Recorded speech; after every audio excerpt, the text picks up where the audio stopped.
Muy buenas noches, aquí desde Arqueología sobre dos ruedas, que sabéis que esto no puede parar, y me he venido a Industriales, a la Politécnica, que hay una pequeña exposición que os va a gustar mucho de motos. Podéis ver, aquí estamos. Pues vamos para adentro.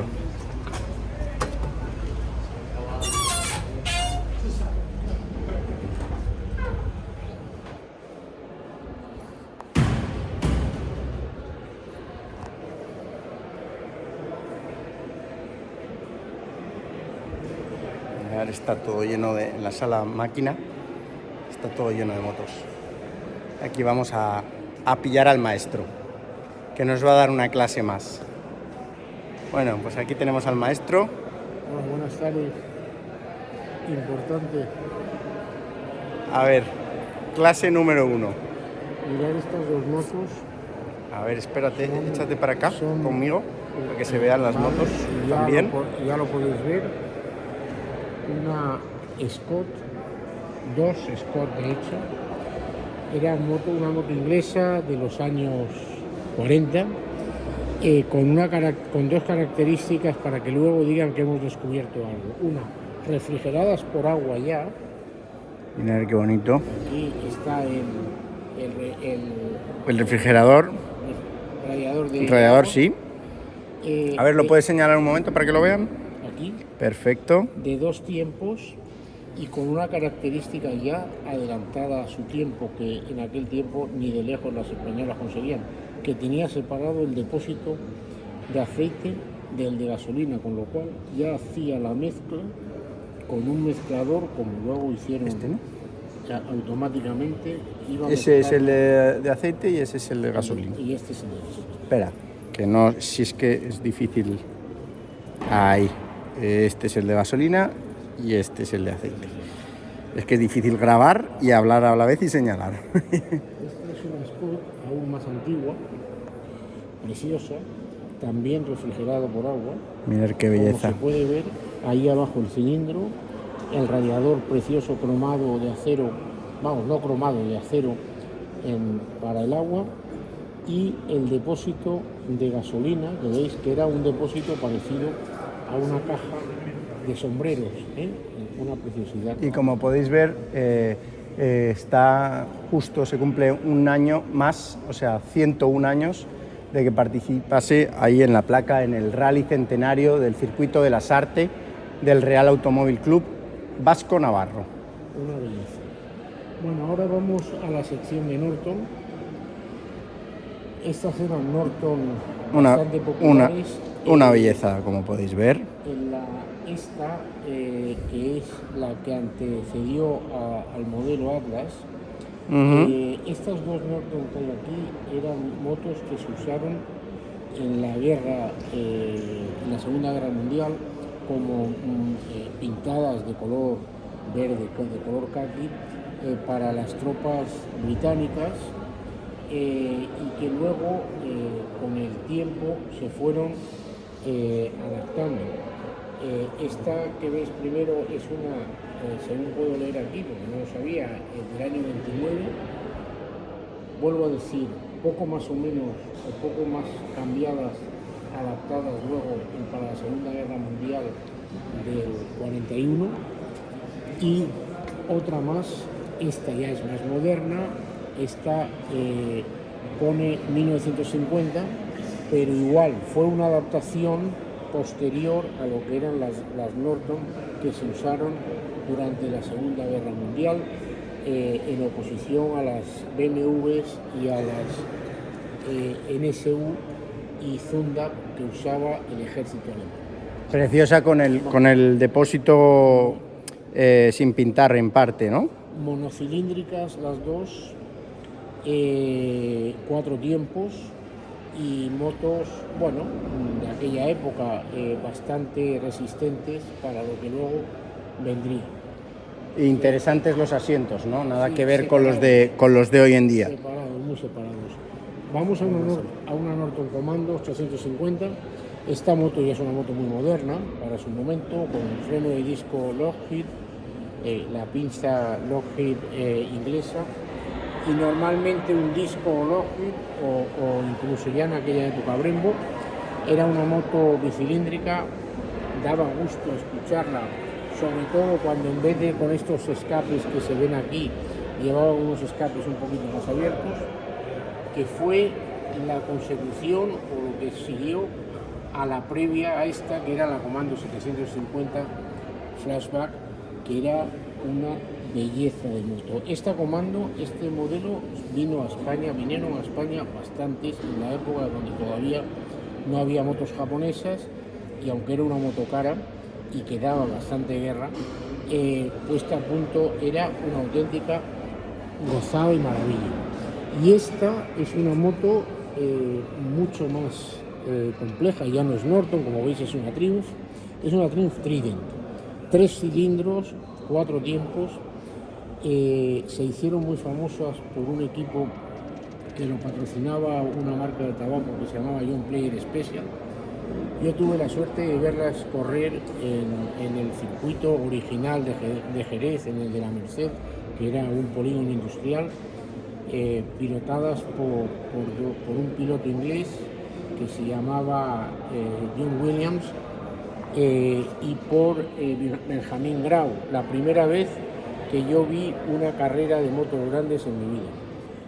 Por cierto, en aquel Gran Premio de la Merced, aunque el piloto oficial era Williams, Min Grau le ganó con creces el Gran Premio, que eran motos de 750 y de 500, pero vamos, estas eran las 750 Trident, que era una auténtica belleza con este carenado típico que tenían, que cubría ya todo, que es muy parecido a lo que son. Y que ha corrido en la isla de Man, como podéis ver.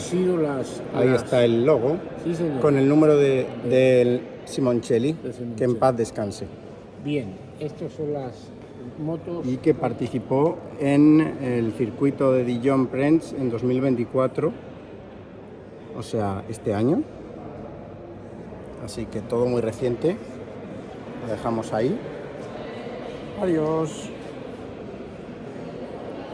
Y nos venimos Estas ya son motos a una que yo cosa que es una belleza. desconozco, más, Una pero Terrot este no, 100. la Terrot era una moto de origen normalmente, era una de los tiempos, yo creo que era francesa. Voy a comprobarlo en el cartel que pone. Francia, sí, efectivamente. Y era un monocilíndrico chiquitito, que se usaba como moto de uso diario. Ahora vamos a ver algunas motos bastante diferentes, pero todas con origen básicamente alemán. Esta es una DKV. Era una moto, un monocilíndrico con un acabado maravilloso. El único defecto que tenían es que tenían unos frenos malos. Trajeron algunas de estas DKV juntos con NSU, que veremos luego, para la policía.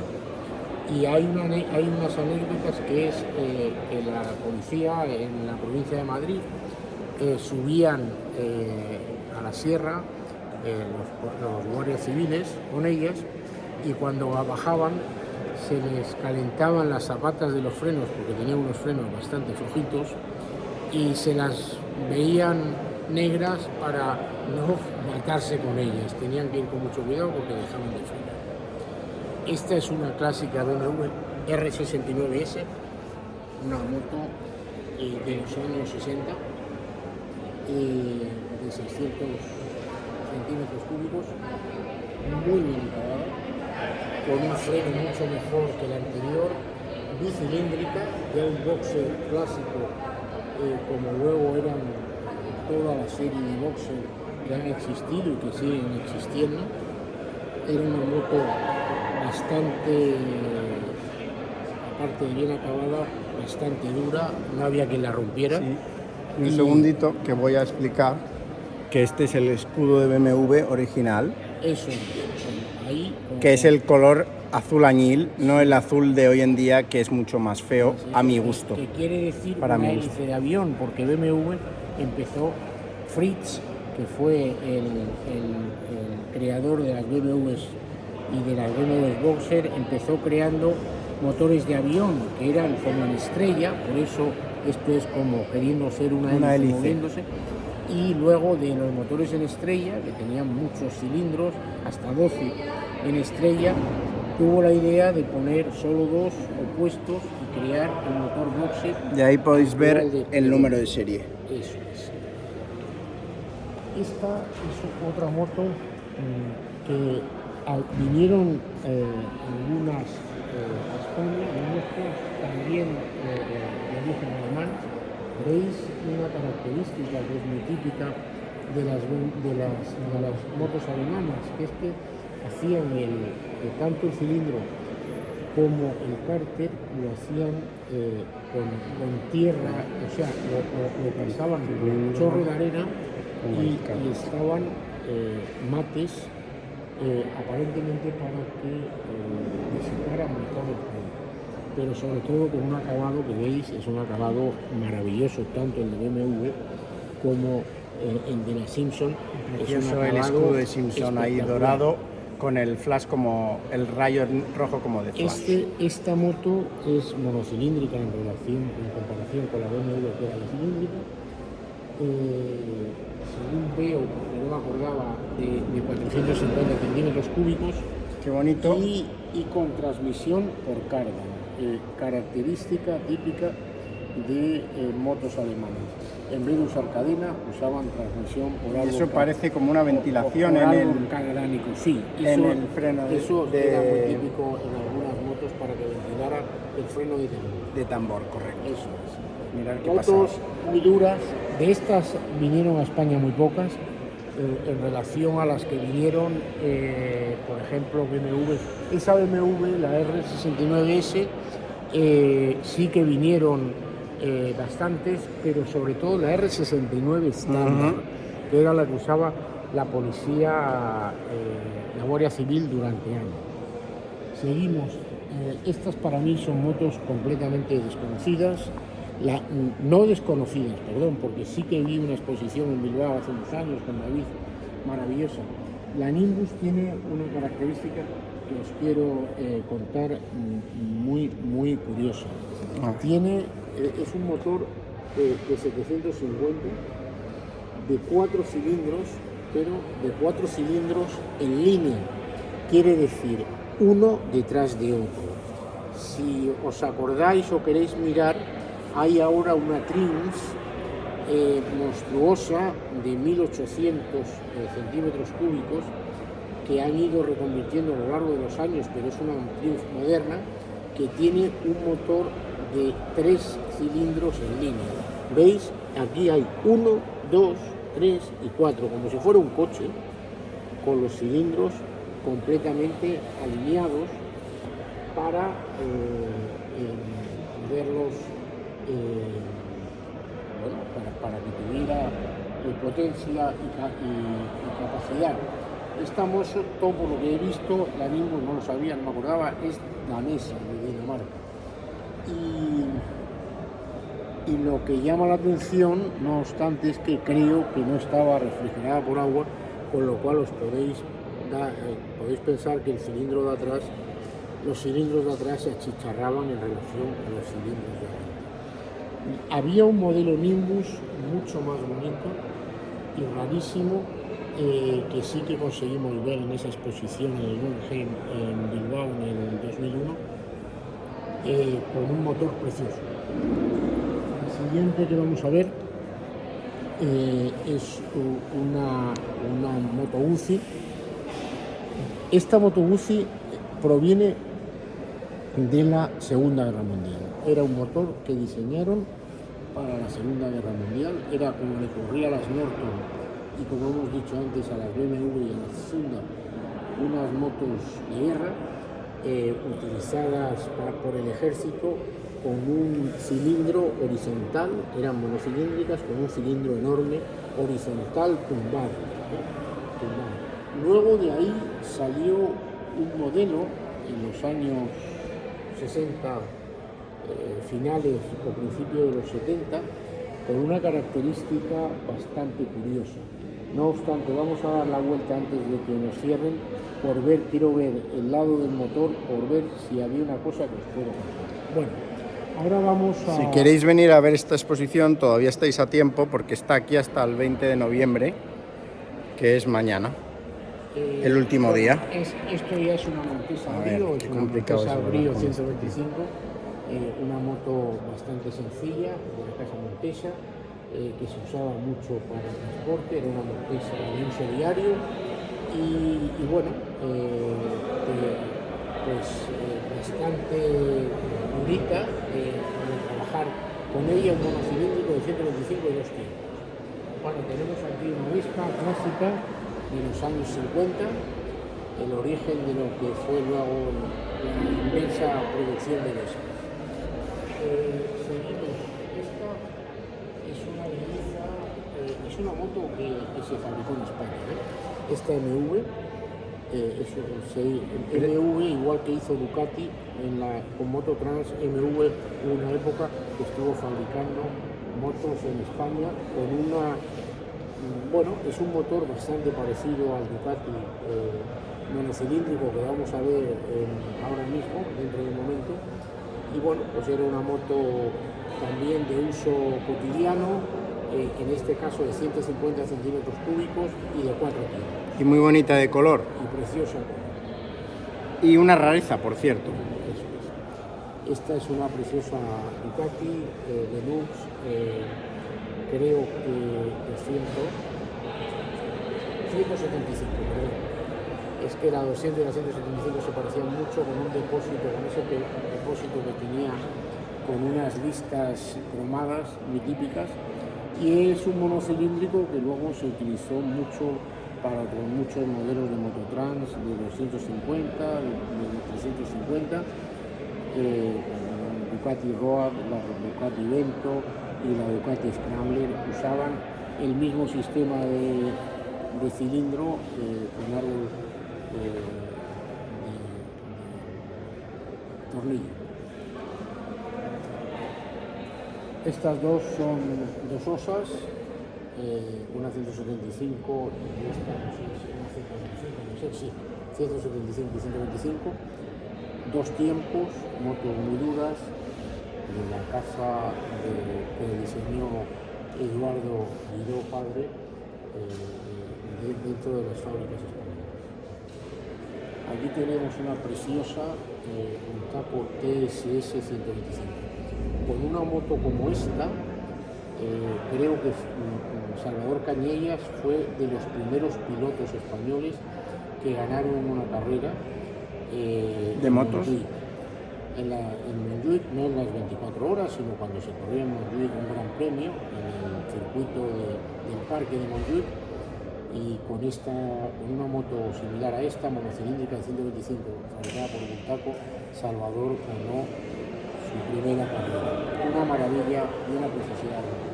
Bueno, esto es una clásica metralla, una moto en su momento rapidísima, muy vendida en España, muy bien fabricada por Bultaco. Y emblemática. 250, era una moto muy rápida, con unos frenos ya en aquel momento de tambor, pero bastante potentes, que funcionaban muy bien. Y si os fijáis, esto que decía antes David, este freno tiene aquí una entrada para ventilar el disco. Esto era para que no se calentaran, como le pasaba, como os había dicho antes, a las NSU, aquellas que llevaba la policía y que bajando de Navacerrada se achicharraban los tambores y no podían frenar. Otra belleza también de moto, el filtro del aire, el carburador, el cárter y el cilindro, dos tiempos también, como qué bonito cromado el motor. Anterior. Precioso. Precioso. Bueno, luego, pues nos faltan aquí unas pocas. Y nos quedan, ya motos que yo desconozco completamente, pero son AJS. Una AJS, moto inglesa, monocilíndrica. Rareza probablemente. Estamos hablando de una moto del año 25, según pone el cartel, no es que no lo supiera. una moto, y por la forma que tienen estas motos, eran motos de competición. Esto eran motos para competir, ¿no? Todas. Para uso diario, sino motos eran alargadas, con los frenos que tenían, que veis que era pura... Bueno, frenos, pura, por decir algo. Nada, aquello no frenaba, pero... El pie, usaban el pie eso, para frenar. Efectivamente, usaban el pie. Pero eran los 4 tiempos, en una moto británica. Muy bonito el sillín, por cierto, ¿eh? Muy de bicicleta. Luego tenemos aquí, para mi gusto, una delicia de moto. Un sidecar. Una BSA también, debe ser de los años 30. No, ¿qué va? Y mirar con mimbre, ¿eh? Perdón, con mimbre, qué pasada. Es la primera vez que veo un sidecar de mimbre, ¿eh? 1913. Es que no me había fijado. Y fijaros una cosa, estos faros no eran eléctricos, eran faros de carburo. Tenían un depositito aquí con un gas que quemaba y daban luz. Imaginaros la luz que podría dar un faro de carburo, pero eran faros de carburo. Aquí el depósito para entrar, el carburo, y aquí... Y una llamita, tenía una llamita, y básicamente. Por supuesto, un claxon, que como veis es una trompeta con una bomba de goma para tocar la trompeta y avisar. Qué curiosa la rueda, ¿no? Preciosa. Bueno, eso era el freno, claro, un freno de fricción, ni siquiera un freno de tamaño. Fijaros aquí una cosa. Era un Pero freno, señálalo por este lado para que lo puedan ver. Fricción. Aquí está la zona que friccionaba con ese disco. Es curioso, y os tengo que decir, si os fijáis algún día y buscáis, Buell, que fue un fabricante que, con motores Harley, que estuvo unos años fabricando motos, Buell sacó una moto con un freno de disco que rodeaba la llanta. Yo tuve la suerte de tener una, de 900, y era, si buscáis la Buell 900, veréis que tenía un freno de disco del tamaño prácticamente de la llanta, y con él con la pinza de freno por dentro del disco, en vez de por fuera como son los frenos de disco, la pinza estaba por dentro. Bueno, pues esto fue un adelanto. Estamos hablando de una moto de 1913 y fijaros que ya tenía la idea de un freno de fricción, que ni siquiera de un freno de tambor, para frenar aquello. Y la última que nos queda. La última que nos queda es una Singer, Singer, como los... una Singer Como las máquinas de escribir, ¿no? sí, y como eso es. 1912, también... La más antigua, yo creo, de la Otro exposición. tiempo, yo creo que la más antigua de la exposición. Fijaros que esta, por supuesto, llevaba una rueda de bicicleta y no llevaba ni siquiera, Pero tenía una pequeña amortiguación y ni interesante. siquiera prácticamente frenos. Muy rústica. Llevaba así un monolever de aquella época, de lo que luego BMW Y veis el mismo sistema, ¿no? y el mismo sistema Para el faro. de faro de carburo, con el depósito de carburo aquí para que lo iluminaran lo que podría iluminar. Una belleza absoluta. Bueno, ya sabéis, una exposición que no os podéis perder. Desde luego, no os la Ha sido perdáis. una maravilla. Espero que os guste. No sé qué tal sonirá de sonido, pero si se oye muy mal, ya haremos algo por arreglarlo. Espero que os haya gustado. Muy Un buenas abrazo noches. a todos y muy buenas noches. Y ya sabéis, Arqueología sobre 2 ruedas. Si os queréis suscribir, dad likes y esperemos que os haya gustado. Y muy buena semana. Arqueodetallistas.